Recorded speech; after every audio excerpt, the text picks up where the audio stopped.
Okay, ఓడిపోయాను, లొంగిపోయాను. తొందరలో ముహూర్తం కూడా పెట్టిస్తాను. అంకుల్, నేను షూ వేసుకున్న ప్రతిసారి అనుకునేవాడిని, ఈ కాలు గడిగే లక్కీ ఫెలో ఎవరా ఎవరా అని. ఆ ఛాన్స్ నువ్వు కొడిసావు. అవును, పెళ్లికి ముందు నీకేం కావాలో చెప్పు. నీ ఆస్తి మొత్తం కావాలి. నా తర్వాత నా ఆస్తి మొత్తం నీదే కదా.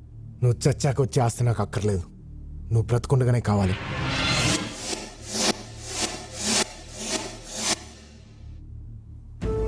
నీకు నా కూతురు కంటే ఆస్తే ముఖ్యమా? లాజికల్ మాట్లాడుకో, చెప్పింది చెయ్యి. సరే, డాక్యుమెంట్స్ రెడీ చేసి కబుర్ చేస్తాను, వెళ్ళు. థ్యాంక్స్.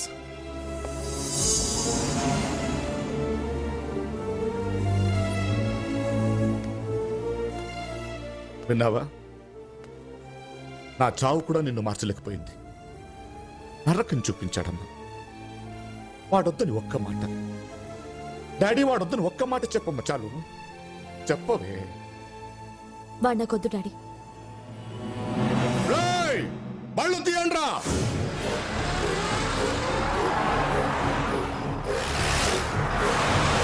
చూసావా అమ్మా, నేనెంత ప్రేమించానమ్మా.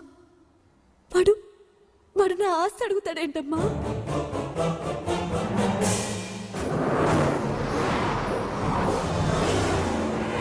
ఆఖరికి నన్ను ఎంతగానో ప్రేమించే నా డాడీని కూడా వద్దనుకున్నానమ్మా. మాట్లాడవేంటమ్మా. నేను మాట్లాడటం మొదలు పెడితే మాట్లాడుతూనే ఉండాల్సి ఉంటుంది.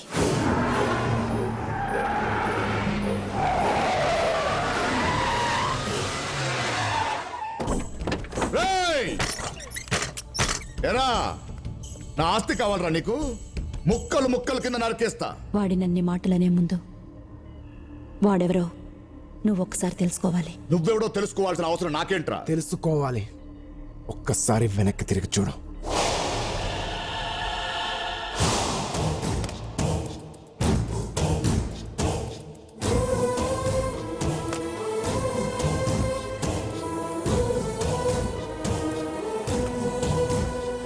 నువ్వు నువ్వు రంగారావు భూపతి కొడుకు.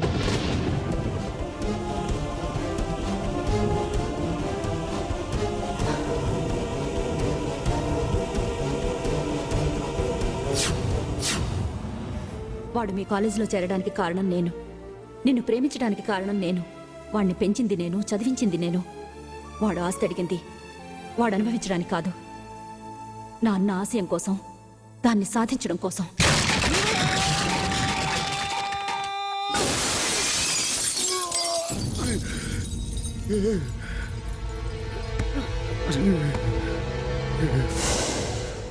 నువ్వు తినే తిండి వాడిది, తిరిగే కారు వాడిది, ఆఖరికి మీ నాన్న పీల్చే శ్వాస కూడా నా అన్న పెట్టిన భిక్ష.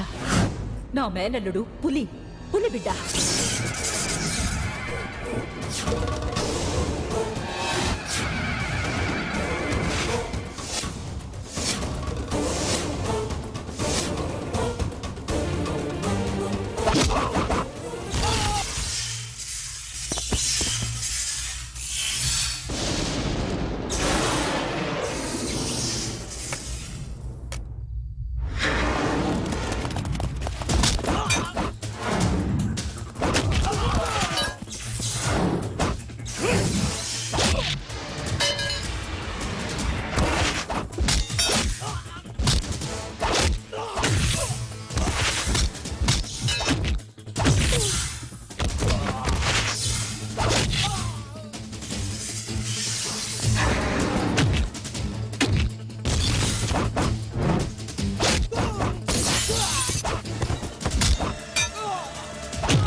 ఒక్కటే కుత్తు రెండో కుత్తుకుండా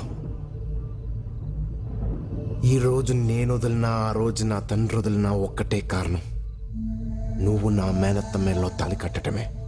లేకపోతే నీ తలని ఆ రోజు ఆయనైనా తీసేవాడు, లేదా ఈరోజు నేనైనా తీసేవాడిని. పోరా.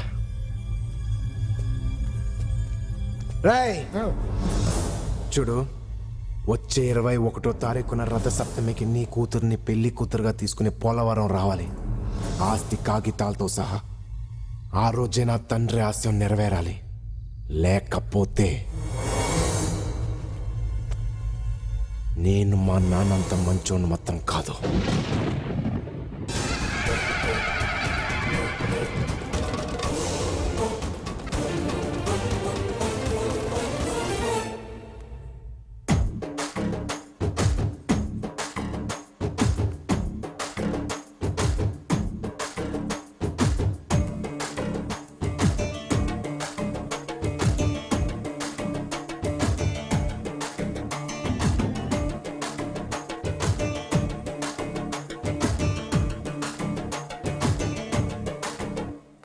మా తల్లి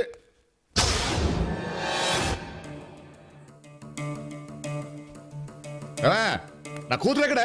వాళ్ళ బావ దగ్గరికి వెళ్ళింది.